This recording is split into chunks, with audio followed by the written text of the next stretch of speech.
Hey, this is Gene. I noticed you probably can see that thing on my face. I don't know what happened. Yesterday when I woke up, it was there. I looked online trying to figure it out. I've seen these things like you can get like raccoon stuff. I mean, it's the same area that they have it. Mine is just a little bit smaller. Could be age related. Also, I'm on blood thinners. I know this was the side, or was this side that I had my stroke on that side of the eye. I don't know. I did ask online the dermatologist what it might be. I don't know if he'll know. I don't care. I get a lot of bruises anyway because I've been on blood thinners for a while for my strokes. I get bruises everywhere. I just never really had one on the face. So I don't know. Or I could have got hit. I could have done something at night. I could have hit myself. I mean, really, if I just hit my face like that, it would do it. It almost looks like the same. If I did something, I just did that and hard enough, and you can see about the same size as I probably did it. But anyway, what I want to talk about today is a little about masculinity. Um, Recently, we've seen team sports leaders like Josh Allen, Fernando Mendoza, um, players like that, after winning or after losing, actually showing emotions. And then we get certain people online that said that that's like they're crybabies. Guys like JB, who's a former quarterback, a former coach, more of a personality online. He was on a Netflix show where he was coaching at, I guess, junior colleges, and he was dealing with some of the lowest people with lower character that he was coaching, guys who couldn't do well in high school, or guys who got to four-year universities and couldn't cut it, or they got in trouble and either through academically or something happened and they got a second way to play football, and that's where he got his fame at. So he has his podcast, and I watch it sometimes, and I mean, I kind of like the way he is in some of the ways, and he claims to be a conservative, and I don't really consider myself conservative. I think I'm America first, and whatever uh, makes America better overall, that's something I'm going to support. So if I thought that the best thing for America was to get a living wage, right, for American citizens, especially young men and young people, uh, people might think that's leftist. But if I thought that that would help people to get their first house, that instead of them going being leasing homes or being rentals for the rest of their life, I would be in support of that. I would do it to the point like we would pay for their down payment. I would definitely be behind getting away from Blackstone and all these people buying up and then leasing out houses. These are things we need to stop. Now that should be a conservative thing. That should be America first. But that's not really what I'm talking about. What I'm talking about now is when men actually show their emotions. Now we have other men, because you'll see it, because women will do it all the time. They they want us to show the emotions, to talk to them, and then they might actually listen and all that stuff. But if anything happens in the relationship, they will use that emotion against us, and they'll use it as a battering ram on us. And when we actually trust a woman in a relationship, and then they do that to us, we're pretty much through, because men are very, it takes a while for us to actually trust somebody. So when women actually do that to us, we're almost ruined for life, right? We might have a second chance or something like that, but unfortunately for a lot of these guys, they have to go through this when they actually have kids or something like that, and that talks about the whole other issues with suicides and all that. So I don't like it when somebody on the right, apparently, says that men shouldn't show their emotions when a team sport has been attained, a championship, or somebody who gave everything he had, and he made mistakes in a game and he blamed himself. And while he's sitting there, he is so secure that he can show the rest of the world his emotions in that moment. Now, there's differences of it, right? It's not like we don't want some dude that's acting like he's, I'm not going to say a gay type of person, but someone who flaunts their emotions all the time. And people might say that about Mendoza. I think that guy's just a different type of cat, right? Obviously, he's still masculine. He has athletic ability. He can throw the football. He leads men. This is a masculine traits. Same thing with Caleb Williamson. I don't like the dude overall. I think he was kind of a bust in college, but he had all the intangibles that said he was going to be a good quarterback. And he kind of harkens back to the old type of quarterback that I don't have to throw for 50%, but at the end of the game, you're not going to be able to stop me, right? This is like Elway and stuff. Uh, he has to get better at that, and he has to get good players around him, and he has to be more masculine and lead his team. But clearly, the other players think that he's a leader. And these are men, huge men, masculine men that look at somebody like Fernando Mendoza, Josh Allen, and Caleb Williams as leaders of men. Yeah, I know he puts things on his fingernails, and I've said shit about it. I think it's kind of stupid, but again, it's a different thing. And JB brings it up that it's a generational thing, and it's okay if we're going to say that these guys are going to be the future of the NFL. That it's just the way it's going to be is like pussified. I just think he's kind of losing it a little bit on this. And I'm going to tell you, there is a little different that I see, right? You can see a guy that grew up in like the 40s, my dad when he grew up, or my stepfather, and you look at him, at 25, he looked like he was 45, right? There was a lot more testosterone, or, it's just that they went through such a hard life because he grew up in the Depression. So that probably put the hair on your chest that he always tell me. He says, this will put hair on your chest. And you would see men back then that they were fully formed and looked like they were 40-year-old men when they're 20, 25. And it kind of like changed after the war because we lost a lot of men at the war. And then the next generation, we look like some of the offsprings looked a little bit more babyish. I mean, I could tell you until I was 30 or so, before I got my first cancer, I looked like I was 18, right? I always got carded. I had, later in my life, I don't have that anymore. I mean, I look exactly my age. Sometimes I look okay. Sometimes I look like in my 50s. But I'm 60, almost 61 now. I think today I'm looking okay, but what does that mean actually? but but my son, I mean, he looks like a baby and he's almost 30 now. So there has actually been some sort of change, whether it's testosterone, the food we eat, the fact that they don't really have to struggle. Maybe when you have to struggle, the character in your face comes out. It's always talked about the character of a man that makes them like a lot of girls like that. They like the facial character, and that usually means that you have a life experience. My issue is that it's just so simplistic to say that these guys are just pussified because they cry, and almost all these guys are invoking God at that time, that their emotions were checked in, and they're so happy that they've in a position, either they're leading men to victory or leading men to defeat, and we see both sides of that type of emotions. And it's not helpful to sit there and say men should not show their emotions. There has to be a time and a place. And personally, I think after you win a game, the emotions should be there, and it should be unifying. It should not be like, my emotions are I'm upset with the other team because they almost killed them. In that game, Mendoza almost got hit a couple times, I think illegally, and obviously Miami was trying to knock him out of the game. Now, that's part of it sometimes. He didn't say anything about them. He said, this is about what we did as a team, and I'm so proud to be with this, and thank God, stuff like that. And he's, tearing up, right? Of course, he's got his own family story. I have an issue with him because he didn't really talk about his dad too much when he's praising people. He should also talk about his dad. Yeah, I understand his mom is going through what she's going through, but her husband, his father, is probably dealing with everything, taking care of her and all that stuff, because he's at work, or he's at school, at work, I guess, making money, doing that, but the father's at home probably taking care of him. Now, they might have a live-in nurse, I don't know. It's a great story, and we like that. I've been to Indiana 3 times. I went there just to see it. I saw the university. I saw the basketball court.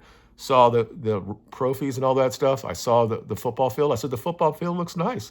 I'm like, they should have a good, decent team here, right? I mean, when I say it's nice, it's okay, right? It's obviously a lower clear Peg 10, but it's still fine, right? 55 probably can get in there. The thing is, I walked right into the stadium back then, so it was no issue. And obviously back then you can get a ticket for $5. But people think that Indiana has been nothing, right? I'm going to tell you, in the '80s, '90s, '80s, when I get married, '90s. So I was stationed in Mississippi, and this is the bad years of Alabama. They were just a 7 and 8 type win every year, and it was easy. $10 get in, $5 get in to get into Brian Denning. No issue whatsoever. So these people that sit there and say, "Oh, Indiana has no history," and there's oh yeah, they do. It's not a great one. A lot of losses, but that football team's been there forever. They've been in a Power Five conference forever. They've had good seasons, and they've created a lot of players over the years. They believe, I mean, yes, when you're shit, people are not going to come and watch you, right? That's how it is. And it's a basketball school. Nothing's changed now. But I'm not going to talk here about Indiana. Great that they've done that. I thought Miami got off the mat many times at the end of that quarter. I really thought that at the end of that game, I thought Miami was going to win that. I think that Beck saw something he didn't see, saw it wrong. I could tell you that play, I did that. I would draw up that play when I was coach for my flag team in in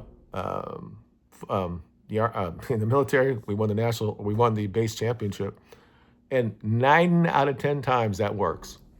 But they actually had the actual defense done well. And now if he makes a perfect play there, I think it goes in for a touchdown. But does Mendoza have enough time?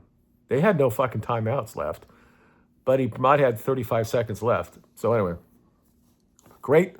I congratulate both teams. I'm a Florida State fan. Miami, I've always respected them. A lot of people don't understand why I was wanting them to get to the national championship game. I wanted them to lose, though. But I wanted them to get there because I think it's a good thing for the ACC. But I've always liked the swaggers that they had when they became this dominant force for a while. But they always got the bully, got knocked out. They got knocked out by Ohio State. They got knocked out by Penn State. A game they dominated, probably should have won. They got knocked out. I can't really compare those teams, right? Indiana, but that's a different generations of players. But I don't really understand why JB, and I know that's part of his stick, and he has to show that he's a man, and he has to show he's got a cigar, and he always lights it up, and he has to say that it's this, and this, and this, because I'm from the hood. I'm a white guy in the hood. Okay, it becomes almost theater, right? He's almost like a trauma kid. Had to continually say that this is who he is, and I'm not saying that he's not that. I'm not saying he wouldn't kick my ass. I mean, he's a lot younger than me. I don't know, the fact that he smokes, I might be able to get away from him. So, I mean, I could probably walk or run away from him. You know, he's a former athlete. I doubtful that I think he's at that level anymore. But it's the wrong thing. Especially, I mean, there is so much issues going on with young men that we shouldn't have somebody in the media sit there and say that it's somehow bad that you show your emotions. Now, again, you have to be selective. You can't just do it all the time, and it can't be something that's almost. People want to say that Mendoza is kind of like cringe, right? That it's almost planned. Well, no, these are these type of guys. These what's the word? Not ethnic. Eclectic or eclectic. I can't say the word. Eclectic type of players, men are kind of like this, right? We've had several versions of that, and sometimes people say that there's something wrong with that guy, and they think that they call he's fake or something like that. He's not really from the hood. He's not really, like that. But it's clear he's a leader of men. They all love him there. The coach loves him, and you got Signetti, who's kind of like that way as well. And again, what I've been saying forever on this channel, and I'll try to stop from there. We've got to this point now. You think that just by looking at a stat that a guy that goes 4.4 is better than a guy who's 4.5, 4.6, And they said, just by that, I'm going to promote this guy and not worry about that. So you got the 5-star recruit based on all this stuff. And he might have a good tape. He does really well. And then you got the other guy over here who has a good tape, but he's not as quick. So he's a 5, and this other guy's a 3. This guy who's been told his entire life that he's the best ever, he may not be the greatest person to actually coach. These other guys are always told that you haven't done enough, and maybe they're more easier to coach. And when you have young men, regardless if they're a little older because of how it works now, people are staying in school because they're getting paid, and they have this. But because everybody says Indiana has like their starting lineup was like 23, 24, almost like a young NFL team. But these are guys are 3-star recruits or 2s or whatever, and they're coachable, right? And it's nice that the NFL or the college football has actually allowed players to stay in for 3 or 4 years. So at the end of that, we might actually see a really good, clean type of football instead of just, I mean, watch them. I tell you, 2014, we were the defending national champions, and we go against Oklahoma or against Oregon, and we just can continually throw the ball away and fucking things together, and we can't do anything because we were arrogant and youthful, and we had a quarterback who had won every game up to that point in his career, and we had got behind in so many games, but our talent, our 5-star recruits had got us back to where we'd win, and we ran into a team that was clean on the day and making mistakes, and we continually do it, right? It's the difference between having a team that's a real team, and I think that's the really only difference between Miami and Indiana. Indiana was pretty clean the entire game. And we all knew that Miami would probably end up doing something. And they did at the end, and they lost that game. So I know I keep going back with sports and all that stuff because I think it's all kind of related.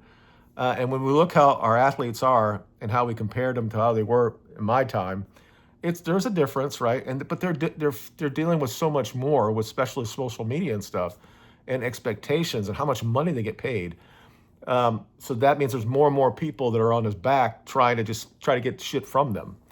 I think it's a great time. It's a good thing when men show that, especially when it comes to sport, because at that I don't think they'll be as judged as much. They have to be very, very careful if you're a politician or a leader in business in a group of people to show stuff like that, because men will want to see that you can take care of it, right? The other issue is in relationships. You have to be very careful of that. I want you to go out there and find the right girl. This is my little thing and my advice to young men out there. You have to make sure that they're the right one, especially if you're going to open up to them, right? This is not Hollywood. This is not rom-com. There are a lot of women out there, not all, a lot of them that will use it against you. So you might even, because they do it to us, right? And I'll just say this. They do what they call shit cat test, and they'll see how you react to certain things. You have to have the ability to do that as well, right? You may not open up and see what she does with it. And then if something happens later on, I don't know what it's about, something that maybe that you don't like how she drives or something like that, or how whatever, and she'll say you're controlling her or whatever. You have to just see if she takes the bait, because if she does, that's probably a good big red flag to move from her. All right, you can't really tell. I mean, yeah, would they go to church, go to places like that to find girls? But there's something in female nature that they have to not take accountability for anything. And then if they're losing the argument or just discussing something, they will bring shit out. And you got to figure out if that happens, if it happens early in your relationship, you have to stop it, because they're human. People make mistakes, right? They'll think that they've been manipulated for all this time. This is how they respond to this, right? So you have to stop it then and say, this is it. Do you want to be with me? Yes. When I'm talking to you and I give you my opinion about something like that, you cannot bring up something that happened 6 months ago. Or something I gave to you because I was in an emotional state and I want to tell you how I was feeling, that you cannot come back and bring it and put it on me to shame me. I'm going to give you this grace right now. I'm going to forget about it. but don't ever do it again. And you have to understand how she's going to respond to that. And if she says, "Oh, I'm so sorry," and all that, and you see that she doesn't want to go back there, then fine. If not, she's defensive about it. That should be a big red flag for you to move and move on. There are a lot of great women out there. There really are. Um, I would say you would try to find a single one that doesn't have kids. But I did. I waited till I was in my 30s to find a girl, and she had a kid, right? Um, it worked out for me. She didn't divorce me. I'm not paying anybody this, whatever, right? So it's not wrong or right. Even the people that claim to be these masculine type of people, like um, the Crucible, he married a woman that's got 3 kids, and it's not his. But he has these viewpoints, which I think are fairly credible. But he's also married to somebody like that. So um, anyway, getting back to masculinity, and I know I've been talking for 20 minutes, but I just don't like it. People who clearly, they say they're on our side or whatever that means, because I think he's probably America first, when they say men shouldn't show it. We can't do this anymore. Okay, there's way too many men are killing themselves, and because they bottle all this shit in. Now I know it's a little different when it comes to sport, but a lot of men have died that played sports, that later on in life died, and we can't really say if it's from CTE or other depression or anything like that. And if men are just emotional as as women are. It's just we're just different, and we hold on to it a whole lot longer. Women will just move on. I mean, the whole guy that was said that he raped this girl. He's supposed to be a really great athlete. George, I forget his name. He was in jail for 5 or 6 years, and she finally came out and said it was all fake, right? She destroyed him, and meanwhile, she didn't have any remorse at all about it. She just went on with her life. And there's some women that are like that. You have to understand that. It's not like that men don't manipulate, but I'll just stop with this. There's a reason why I have a God, right? God made men, and men are superior when it comes physically, and for the most part, also when it comes to uh, brain issues, let's say. We're a little different when it comes to that. Women can be great in certain things, but men, most of the highest IQ people are men. Also, we have the other side of it as well. So we made most of the stuff. I mean, we're the guys that do all the philosophies and all that. It's mostly men, okay? All of us are leaders and stuff. Um, but God gave women the ability to manipulate, and that could be good or bad. If you do the thing the right way and you manipulate the man, maybe the man doesn't go in and kill 100 million people, right? Maybe she's more empathetic and said, "Let's look at it from this way." Saying that any great man has a great woman behind him. There might be some truth to that. Guys, it just softens off the man a little bit. It gives us a little bit of to take a little bit of that warrior mentality a little bit off. Now, again, women can be very, very bad, very, very harsh, very, very stubborn when it comes to stuff. They will kill people too, right? They will clearly order millions of people to die. So there's a reason why they had to do something, right? They had to have to where women have the ability to sometimes motivate men either through their own beauty or whatever, or use their whatever to make us to stay with them. Probably what they don't understand now is that because of technology and the fact that they're doing what they're doing, how degenerate they're doing, and they think it's okay, that it's all based on equality and stuff, and they don't realize what's really happening. So I really hope that changes. I hope that we go back to a more traditional, and we actually get back to courting and having the families to get together and say, looks like your daughter is looking for a husband, and I got my son. Let's get them together. We'll all talk about it. We can have a big dinner, and we can see if there's anything there. We can walk around with them, and they can understand what it's going to be. It's not a arranged marriage, but it's just it's I got to talk about classes and all that stuff, but it's just something like that. That we probably need to do something like that.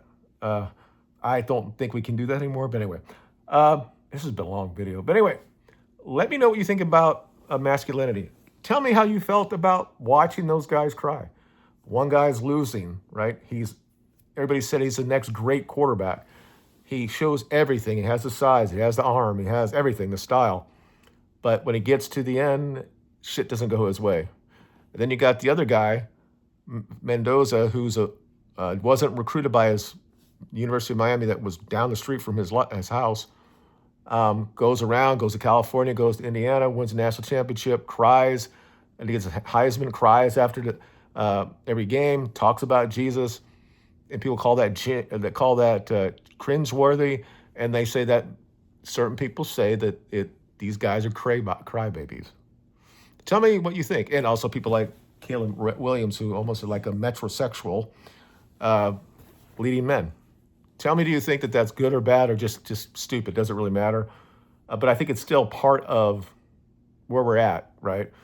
Uh, you can't just look at the fact that we lost so many men that didn't look like the men we look like now. And there's clearly a huge difference of testosterone over the last 50 years. I mean, my testosterone is probably twice as much as my son's. So something's going on, and maybe we should talk about that. But anyway, let's talk about it in the comments. You guys have a good day, and we will talk to you. Before I leave, this weekend, ice storm possibly had a huge change now. I don't know if that means anything. It looked like it was going to destroy us. It might still, but it went up like 100 miles north of us, or up a little bit. We're still on it, but it's just strange how it just in 2 hours it totally changed. Now again, it could come back. So last time I was talking about this was before we thought we were going to get really hit with tornadoes, and I said what I said back then. And I'll say it now. Just because I don't want to have to deal with it, I don't want it to move north and end up destroying Nashville. I just want it to kind of like stop. So I just whatever happens, we can't really we can't stop the weather that much. We take a nice little prayer that there is very little damage, and if there is, that people won't die from it. That's all we can hope for at this point. You guys have a good day, and we'll talk to you all later. Bye.